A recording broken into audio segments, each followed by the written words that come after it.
Okay, this is a 2004 Volvo S60 2.5 turbo in the USA. This may be similar to other years, I believe, and other models.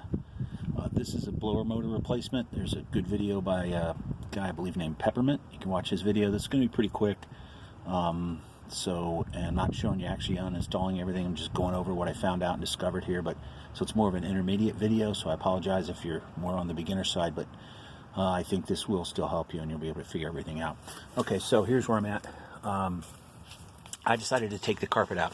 What happens with most of these blower motors is there's a leak, and that leak is up under the cowling right in there, and that needs to be fixed. There are other videos on that. I can't go into that right now.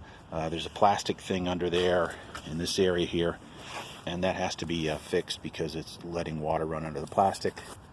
It's running into the blower motor. It's ruining your blower motor. It's also getting your carpet wet.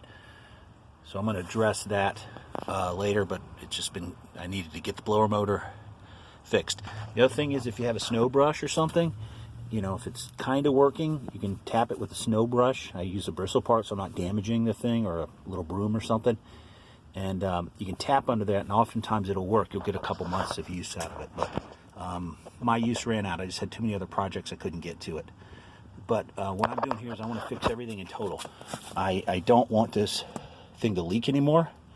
I need this to dry out down here, and I'm going to take care of it all in one swoop. Also, once I get the blower motor installed, I can drive the car without the glove box or the carpet inside. That doesn't matter, so I can address those issues later. But I would not just replace the blower motor alone if you have leaking water, because that will ruin the blower motor and you'll be back here in another year or so. All right. Okay, that's a little background.